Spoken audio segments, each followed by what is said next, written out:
Leçon 252. Le Fils de Dieu est mon identité. Mon soi est saint, au-delà de toutes les pensées de sainteté que je conçois maintenant. Sa pureté étincelante et parfaite est bien plus brillante que toutes les lumières que j'ai jamais contemplées.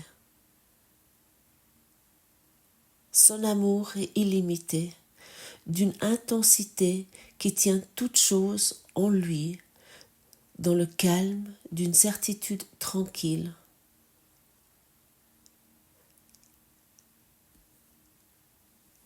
Sa force ne vient pas des impulsions brûlantes qui font bouger le monde, mais de l'amour sans borne de Dieu lui-même. Comme mon soi doit être bien au-delà de ce monde, et pourtant, comme il est près de moi et proche de Dieu. Père, tu connais ma véritable identité. Révèle-la moi maintenant. Qui je suis ton fils, pour que je m'éveille à la vérité en toi et connaisse que le ciel m'est rendu. Bienvenue ce matin à cette leçon 252, le Fils de Dieu et mon identité.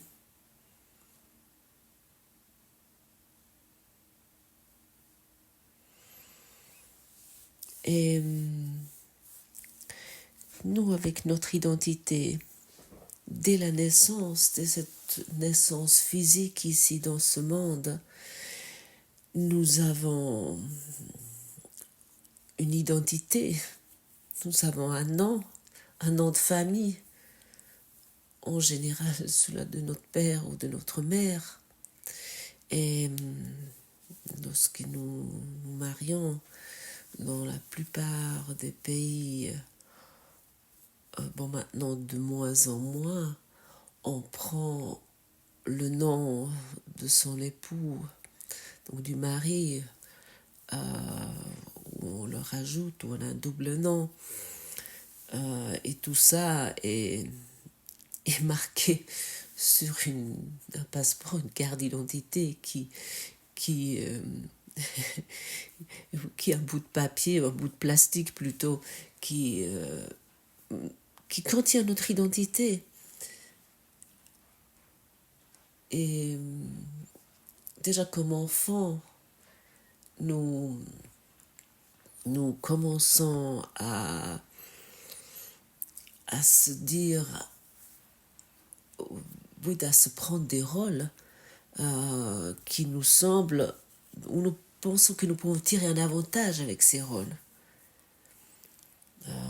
D'être, je ne sais pas, le clown de la famille, le gentil garçon qui est toujours à sa maman, ou peu importe quel rôle on prend, la fille sans problème, le garçon sportif, bon là je parle vraiment des stéréotypes, mais regarde une fois comment tu as pris une identité, un rôle dans ta vie où tu crois tirer des avantages, où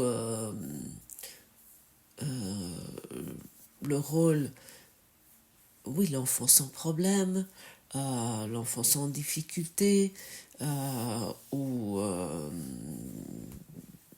le rôle que tu dois être quelqu'un qui plus tard, surtout ça se développe encore autrement, qui réussit dans sa vie, qui est un bon père de famille, qui est une bonne mère au foyer, qui a du succès. Et comme ça, nous nous sommes adaptés à plein de rôles qui nous considérons comme notre identité.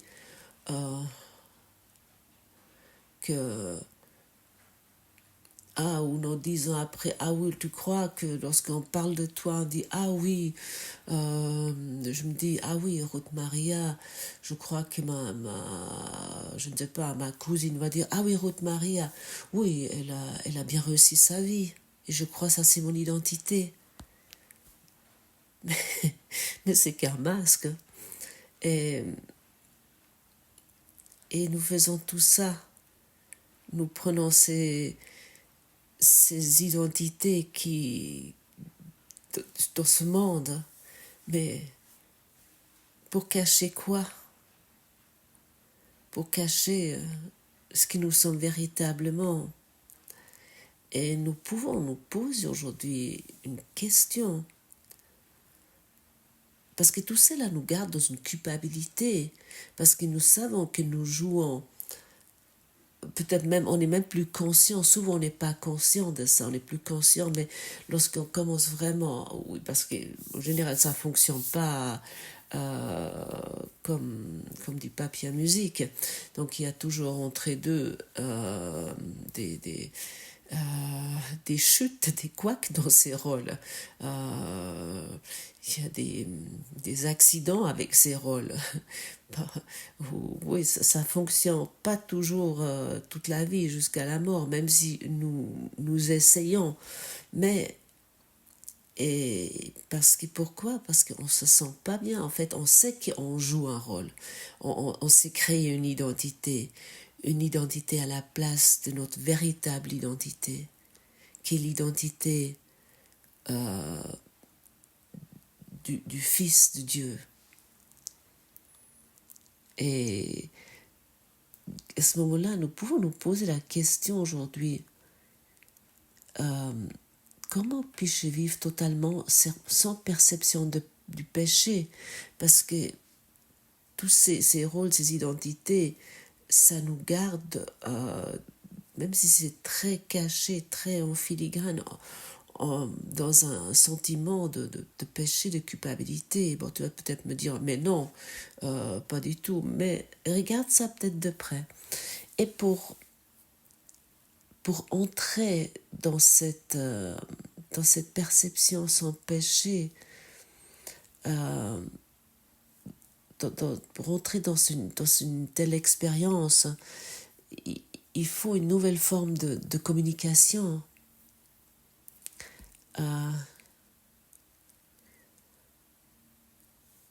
Parce que si tu n'es pas conscient que dans chaque instant,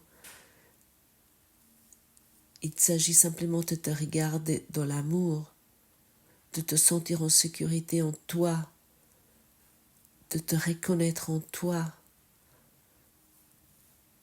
et de te voir en toi, dans ton frère, dans ta sœur, dans la personne en face de toi.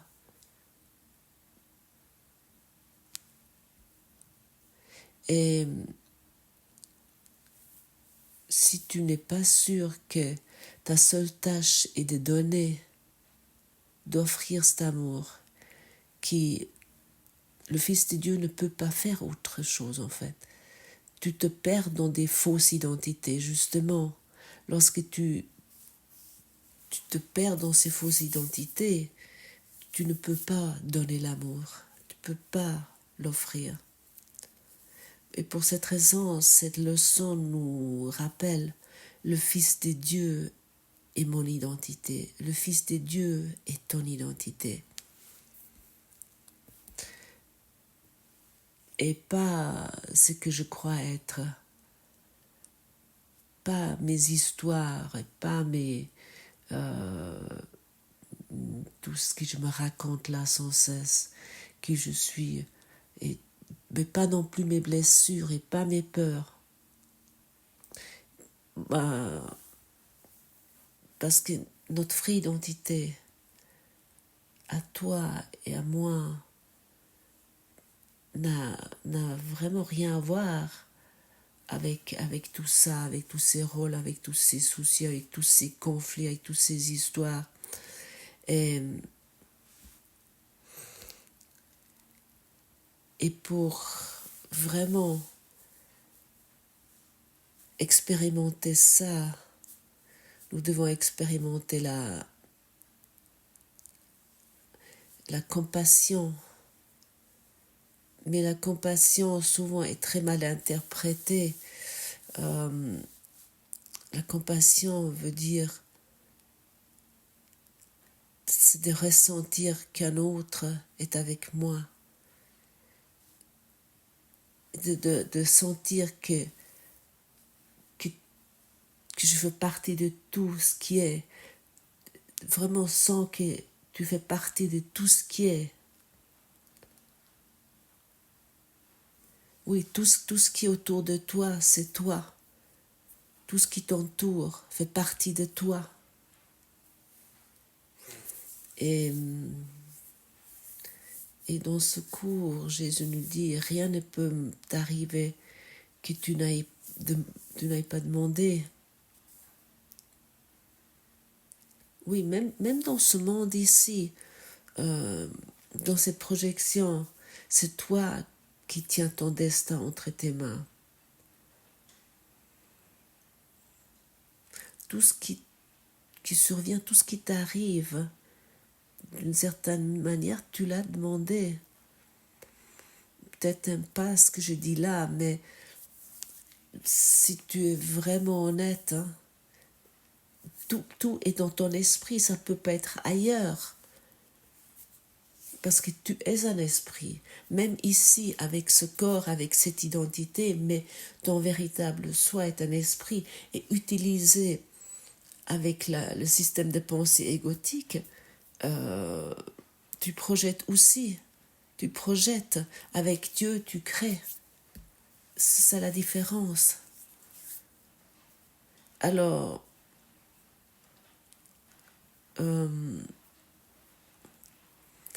chaque pensée, sois conscient que chaque pensée que tu choisis porte ses fruits. Chaque pensée est comme une semence.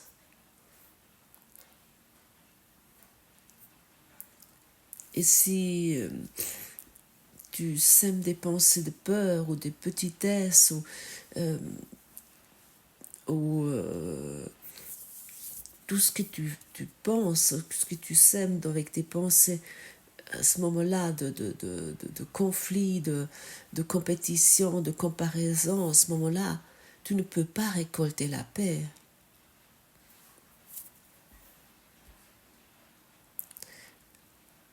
Et souviens-toi aujourd'hui, notre identité n'est pas ici. Notre identité n'a rien à voir avec nos soi-disant problèmes. Tu es un reflet de Dieu, d'une pureté que tu ne peux même pas concevoir. Tu es saint et cela signifie que tu es entier. C'est-à-dire qu'en toi, il n'y a aucune faille. Donc tu n'as plus besoin de jouer ces rôles. Tu vas me dire, mais alors je ne vais plus travailler. Non, mais va avec cette conscience que tu es le Fils de Dieu et fais ton travail. Va avec toi cette conscience que ton identité est pas ce rôle que tu as pris, mais que tu es le Fils de notre Père. Et tu vas continuer à jouer ton rôle, mais tu le joues avec une distance. Tu vas, si tu es, peu importe quel métier tu exerces, ou tu es mère au foyer, tu ne vas pas tout d'un coup dire, bah écoute, non, mes enfants, je m'en occupe plus de vous. Mais fais tout avec ta véritable identité, qui est le Fils. Avec cette conscience que tu es un reflet de Dieu et d'une pureté que tu ne peux même pas concevoir, et que tu n'es pas une victime de ce monde. Parce que peut-être tu fais quelque chose dans ta vie, un travail où tu te sens exploité, tu ne te sens pas à ta place, mais tu n'es pas seul. Tu as un enseignant intérieur à tes côtés à qui tu peux demander de l'aide. Et souviens-toi aujourd'hui, tout au long de la journée, à ta véritable identité. Oui, tu n'es pas seul, tu es aimé de toute la création. Et tu es déjà à la maison. Mais nous avons seulement besoin de nous rappeler de cela. Et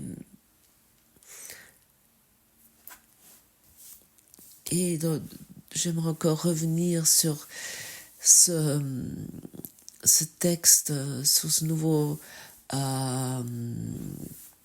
thème qui est qu'est-ce qu'est le péché? Les rêves fous sont effrayants et le péché paraît certes terrifié. Et pourtant, ce que le péché perçoit n'est qu'un jeu puéril. Oui, nous jouons sans cesse comme des enfants avec ces jeux. Et le Fils de Dieu peut prétendre en jeu qu'il est devenu un corps en proie du mal et de la culpabilité, avec tout juste un peu de vie qui se finit dans la mort. Mais ce corps dans lequel nous nous trouvons actuellement encore, nous pouvons le donner tous les jours, tous les matins à notre enseignant intérieur pour qu'il l'utilise, nos yeux, nos mains, nos pieds, pour apporter l'amour, le pardon et la joie. Et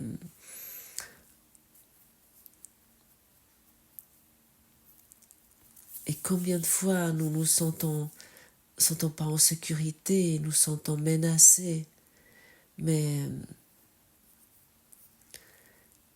si tu t'arrêtes un moment et tu te poses cette question, oui, demande-toi, suis-je en sécurité ici, par exemple, peu importe où tu es? Et la réponse intérieure, attends la réponse intérieure, mais la réponse sera oui, je suis en sécurité. Et tu n'as besoin de rien de plus que cet instant présent. Tu peux pratiquer ça partout. Si tu te trouves, par exemple, dans un train bondé et puis tu te sens pas à l'aise, peu importe, où tu dois parler devant des personnes, prends un instant et respire. Prends une respiration profonde et dis-toi, suis en sécurité ici? Et attends la réponse. Elle va être oui, tu es en sécurité. Parce que si tu es avec Dieu, qui est ta véritable identité, tu peux qu'être en sécurité. Et la recherche du bonheur, on pourrait dire en réalité une recherche de sécurité. Nous croyons que la sécurité se trouve dans le corps, dans les possessions ou dans les relations. Mais notre vraie sécurité ne dépend de rien de tout cela. Elle est déjà là, dans l'amour de Dieu. Et lorsque tu te souviens que le Fils de Dieu est ton identité, tu ne peux pas avoir peur. Et nous sommes tellement habitués d'entretenir la peur. Mais souviens-toi que la peur n'a pas été créée par Dieu. La peur est une invention de notre modèle de pensée égotique, de notre esprit, mais pas de notre esprit divin. Il ne connaît pas la peur. Alors chaque fois que la peur surgit,